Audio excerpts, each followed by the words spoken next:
kira-kira? Sepertinya akan terjadi oksidasi ya, Bu. Apa? Salah Ayo. dong. Kan Ayo. CPTAU itu kan Ya. inert, AU-nya dong. Berarti kan dia akan susah teroksidasi ya, Bu Iya, ya? betul. Jadi dia mudah tereduksi, Tereduksi. tapi susah teroksidasi. Oh iya ya, berarti kan nanti kan dia akan lebih mudah, lebih susah berkarat. Dalam limbah batik itu kira-kira di dalamnya ada suatu unsur tertentu atau ada suatu unsur logam ya. Oh, ada ya, Bu? Iya, ada di situ.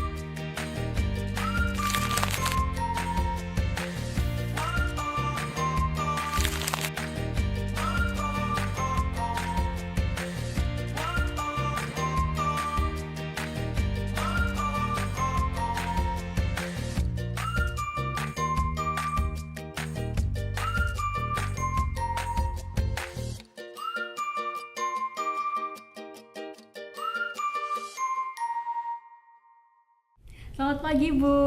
Selamat pagi. Terima kasih sudah mau menjadi narasumber kami, nggih, Bu. Sama-sama. Sehat-sehat semuanya? Iya, alhamdulillah. Alhamdulillah. Ibu, bagaimana kabarnya? Alhamdulillah baik dan selalu sehat semoga. Amin. Nah, teman-teman, pada video kali ini kita akan ditemani oleh narasumber yang gak kalah hebatnya dari narasumber-narasumber sebelumnya. Bu Hayuni merupakan guru besar di bidang kimia analitik. Begitu nggih, Bu? Ya. Nah, kemarin kan kita sudah membahas tentang apa itu elektrokimia, konsep-konsep sel volta, dan konsep-konsep sel elektrolisis. Ternyata ditemukan bahwa adanya keterkaitan antara konsep-konsep tersebut pada kehidupan sehari-hari kita. Ya. Nah, bener banget. Mulai dari prinsip konduksi listrik yang ada di lumpur lapindo ini kan mirip ya dengan penerapan sel volta. Kemudian ada lagi pembuatan bokor dan dulang, pembuatan kris yang merupakan penerapan dari sel elektrolisis. Ini menandakan bahwa kimia itu dekat sekali dengan kita, nggih, Bu. Iya, Seperti betul. ada fenomena, kemudian ada budaya dan apapun itu yang dapat dijelaskan dengan ilmu, khususnya dalam ilmu sains. Iya, betul. Betul sekali. Jadi kalau di dalam pembelajaran itu ada yang namanya ethnoscience ya. Jadi ethnoscience ini berasal dari kata ethnos ya, yang artinya adalah bangsa, sedangkan science ini adalah berarti ilmu pengetahuan ya gitu. Jadi ethnoscience ini adalah ilmu yang mengaitkan ya pengetahuan ilmiah dengan budaya lokal atau budaya dari suatu daerah ya gitu, atau sumber daya alam di suatu bangsa, yaitu bangsa. Kalau di sini etnoscience dengan bangsa kita, maka nanti kita mengaitkan budaya daerah bangsa Indonesia, seluruh daerah di Indonesia dengan ilmu pengetahuannya ya begitu. Misalnya tadi sudah disebutkan ya oleh saudara semuanya, itu terkait dengan tujuannya itu adalah menjembatani pengetahuan sains ya dengan praktek yang sudah biasa dilakukan oleh masyarakat. Jadi etnosains ini adalah ilmu pengetahuan yang berkembang dari tradisi budaya suatu masyarakat atau bangsa yang kemudian nanti digabungkan atau dihubungkan dengan sains modern ya, dengan pengetahuan modern, sehingga nanti bisa dipertanggungjawabkan ya, diuji kebenarannya, sehingga nanti menjadi pengetahuan itu akan menjadi lebih bermakna kalau kita hubungkan dengan budaya suatu daerah, sehingga nanti siswa akan lebih memahami ya, lebih mudah menyerapnya kalau berkaitan dengan kehidupan di sekitar mereka. Berarti pembelajaran itu dapat membuka lebih lebar lagi wawasan siswa ya, Bu? Betul sekali. Jadi etnosains ini memang sangat bermanfaat dalam pendidikan, karena dengan mengaitkan pelajaran sains ya, atau khususnya di sini kimia ya dengan hal-hal yang sudah akrab di lingkungan masyarakat seperti tradisi dari suatu daerah, kemudian aktivitas sehari-hari di masyarakat, maka mereka nanti para peserta didik itu akan lebih mudah memahaminya ya. Dengan demikian etnosains itu juga dapat membuat pembelajaran itu secara lebih kontekstual, relevan, dan lebih dekat dengan budaya kita ya tuh. Oh, jadi singkatnya pembelajaran berbasis etnosains ini membuat kita lebih memahami bagaimana penerapan ilmu pengetahuan tersebut di kehidupan sehari-hari kita. Ya, seperti itu. betul sekali. Ya, seperti tadi contoh yang sudah disampaikan bahwa prinsip konduksi listrik ya seperti tadi ya dari limbah lumpur lapindo ya, lumpur lapindo yang ada di sekitar daerah kita ya, termasuk Jawa Timur juga, itu hampir sama-sama mirip nanti prosesnya dengan sel volta ya terkait dengan kondisi listrik. Ada lagi nanti misalnya limbah air di industri batik ya, pembuatan proses batik ya, itu juga bisa dikaitkan dengan ilmu pengetahuan khususnya di kimia, di elektrokimia yang mana di dalam limbah batik itu kira-kira di dalamnya ada suatu unsur tertentu atau ada suatu unsur logam ya. Ada ya Bu? Iya, ada di situ. Dari limbah-limbah itu bisa kita deteksi logam-logam apa yang ada di situ. Kemungkinan itu juga mengandung di dalamnya ada logam ya gitu. Oh iya ya, nggak kepikiran ya. Nah ini bisa juga kita manfaatkan sebagai suatu elektrolit alami ya, sebagai elektrolit alami karena elektrokimia itu selalu berkaitan dengan elektrolit ya. Jadi larutan-larutan yang bersifat elektrolit ya, sama dengan prinsip sel volta. Ya, oleh karena itu dengan seperti itu nanti kita akan bisa memanfaatkan sumber daya alam kita ya. Jadi kita bisa memanfaatkan sumber daya alam kita atau pengolahan pada budaya kita yang menurut kita itu tidak berguna ya, seperti tidak berguna atau sesuatu yang limbah ya, yang kita menangkapnya itu ada sesuatu yang tidak berguna dan kita buang ya gitu. Nah, tapi bagaimana kita bisa memanfaatkan limbah yang menurut tanda petik itu tidak berguna itu bisa menjadi sesuatu yang bermanfaat ya, bisa berguna ya. Nah, hal ini juga bisa menjadi salah satu cara untuk mengurangi pencemaran lingkungan ya, pencemaran lingkungan atau pemanfaatan limbah yang barangkali tidak bermanfaat tetapi sebenarnya bisa kita manfaatkan ya gitu. Karena itu kita bisa memanfaatkannya limbah-limbah tersebut seperti limbah pada proses pembatik ya, proses pembuatan batik seperti itu. Nah, lebih bagus lagi kalau di dalam limbah tersebut bisa kita deteksi jenis logam apa yang ada di dalam limbah tersebut ya begitu, sehingga nanti bisa kita olah sedemikian rupa untuk bisa dimanfaatkan. Iya ya, bisa-bisa kita nanti kalau misalkan mau memanfaatkan mau membuang suatu limbah gitu ya, kita pikir dulu ini ada manfaatnya apa enggak. Kalau ada jangan dibuang dulu ya. Dan misalkan lagi di dalam elektrolisis, karena tanda petik kita di sini membahas materi elektrokimia ya, yang di dalamnya mencakup sel volta dan elektrolisis ya. Di dalam elektrolisis itu memang ada yang namanya electroplating. Mungkin saudara juga sudah sering mendengar ya proses electroplating itu seperti apa. Nah, ini electroplating ini adalah proses pelapisan logam ya. Proses pelapisan logam dengan bantuan arus listrik ya begitu. Mungkin saudara ingat ya di mata kuliah apa ya, di mata kuliah ada kimia fisik, di elektrokimia ya, elektrokimia fisik. Ada di kimia fisik ya, sudah mendengar proses electroplating itu. Misalnya pada proses penyepuhan emas atau di mana logam ini ketika penyepuhan logam dengan emas ya gitu, sehingga nanti logam ini nanti ketika dilapisi dengan emas itu nanti akan bagaimana kira-kira? Sepertinya akan terjadi oksidasi ya Bu. Apa ayo dong kan ayo. CPT-AU itu kan ya. Inert, AU-nya dong. Berarti kan dia akan susah teroksidasi ya, Bu? Iya, betul. Kemarin belajar materi elektrokimia ya?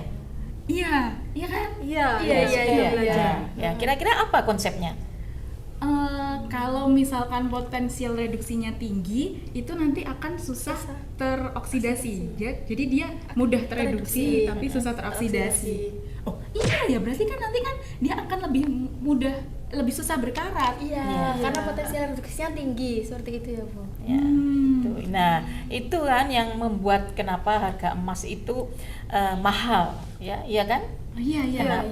Karena apa kira-kira?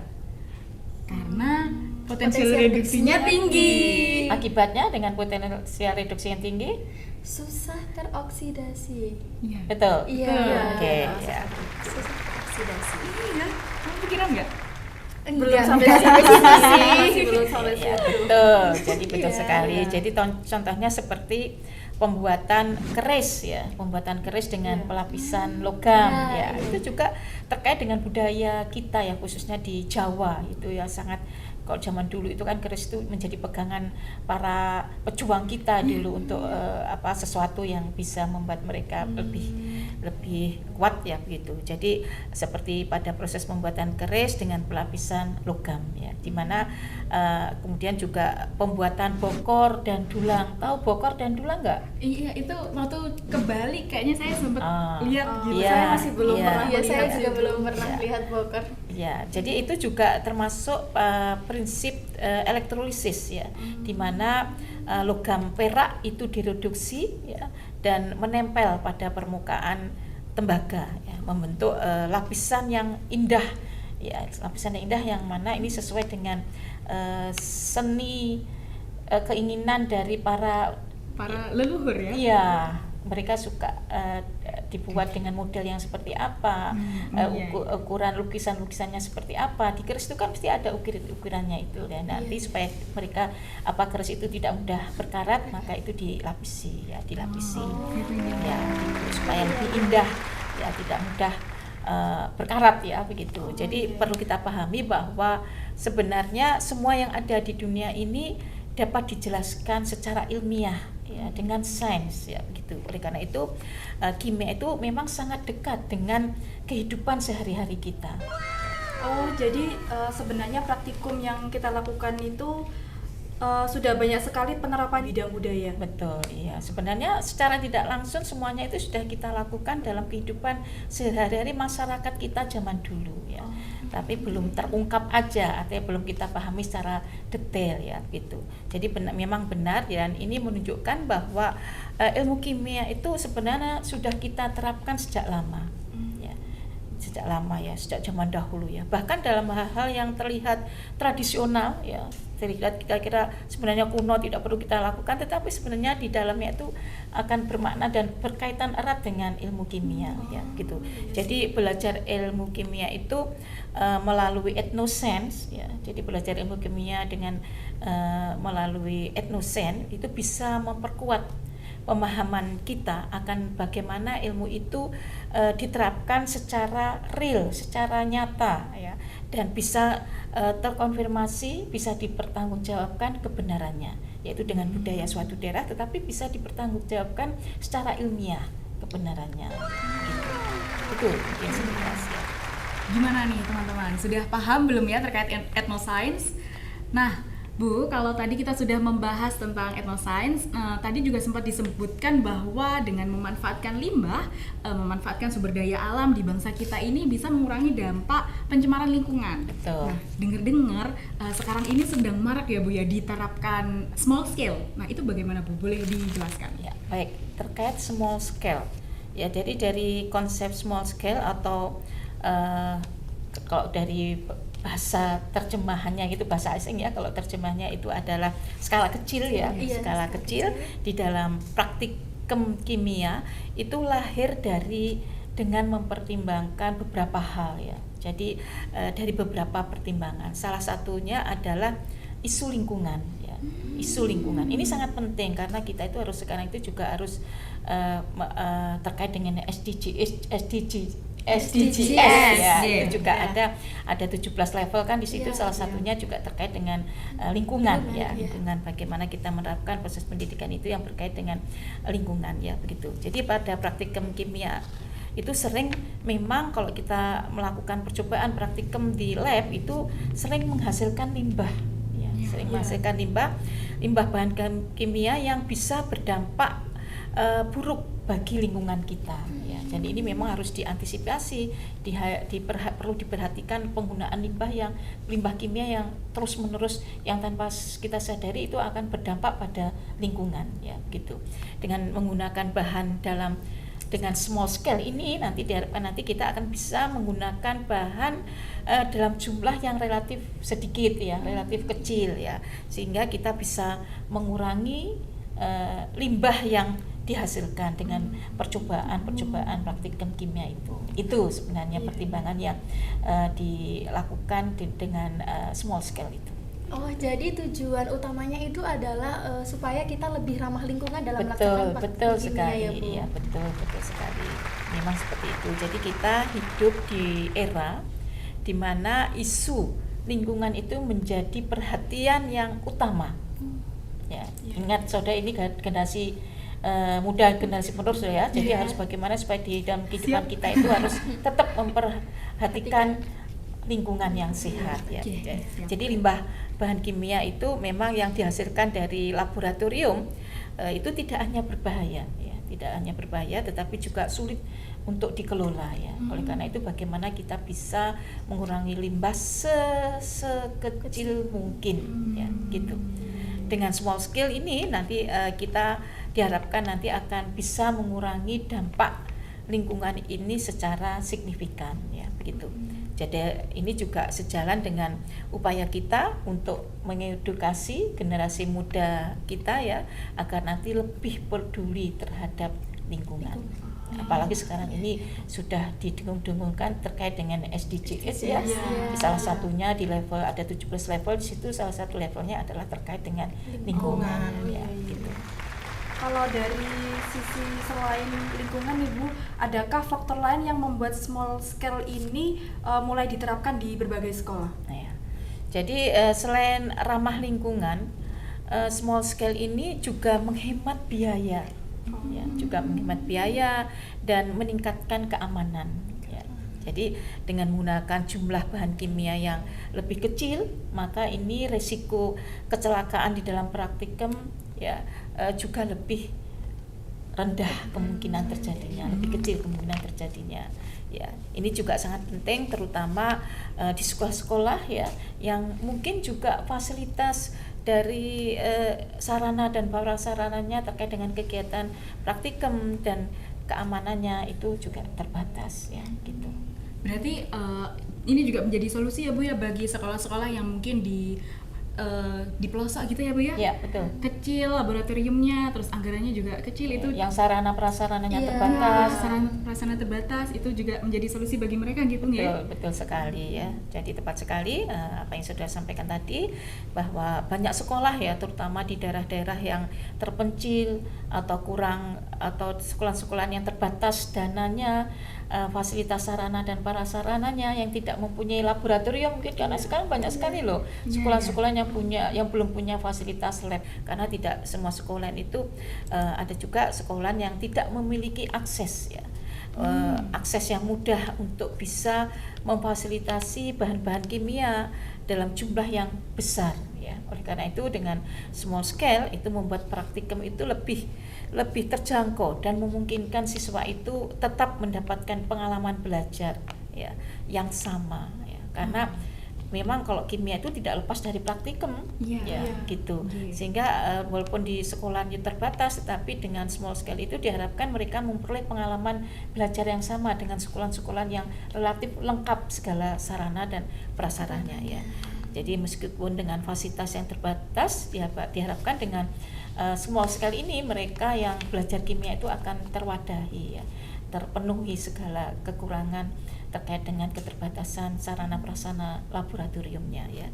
Nah, lebih baik lagi kalau ada small scale laboratory. Small scale laboratory. Jadi ini berupa kit ya untuk melakukan praktikum. Ada kitnya ya? Iya, ada kit untuk melakukan praktikum secara small scale atau dalam skala yang kecil gitu ya. Nah, itu akan lebih membantu untuk siswa-siswa yang sekolah atau di sekolahan yang sarana prasarananya terbatas ya, gitu. Dan juga untuk mengurangi limbah juga itu mungkin terkait dengan small scale yang saudara tanyakan tadi. Wah, iya ya Bu. Jadi dengan adanya small scale laboratory kit ini nanti yang akan jadi berbasis kecil, lab kecil, lalu bahan-bahannya itu juga yang digunakan sedikit, jadi terbatas, nanti terbatas, jadi mungkin nanti bisa membantu sekolah-sekolah di pelosok-pelosok seperti itu akan memudahkan kan mudah dibawa juga, mudah dibawa kemana-mana juga. Betul sekali. Wah, luar biasa sekali ya teman-teman penjelasan dari Prof. Ayun ini tadi. Bahkan kita jadi lebih paham nih kenapa penting sekali belajar sains melalui etnoscience dengan konsep small scale juga ya, terutama dalam menghadapi tantangan lingkungan. Nah, selain itu kita juga tahu tentang materi elektrokimia, konsep sel volta dan konsep sel elektrolisis, di mana ada keterkaitannya juga dengan kehidupan kita sehari-hari. Betul sekali. Baik, terima kasih banyak ya Ibu atas waktunya dan juga ilmu yang sangat bermanfaat. Sama-sama ya, semoga ini menjadi inspirasi ya untuk kalian semua, mungkin peserta didik yang belajar kimia untuk lebih memahami dan mencintai pembelajaran sains, khususnya kimia. Iya. Karena berkaitan dengan kehidupan sehari-hari. Iya. Gitu. Perlu ditekankan ya kalau kimia itu dekat, jadi kimia itu harusnya mudah gitu ya Bu Iya. ya. Jadi jangan kimia itu kan terkesan menakutkan Iya. begitu. Padahal kehidupan kita itu tidak lepas dari kimia. Kimia, Ya, betul. Jadi bagaimana kita mengaitkan kehidupan di sekitar kita itu dengan topik-topik di materi kimia. Banyak sekali yang berhubungan dengan kimia. Gitu. Iya. Ya. Nah teman-teman, terima kasih sudah menonton video ini. Jangan lupa like, comment, dan subscribe di channel kita, serta aktifkan lonceng notifikasi agar tidak ketinggalan konten-konten menarik seputar elektrokimia lainnya.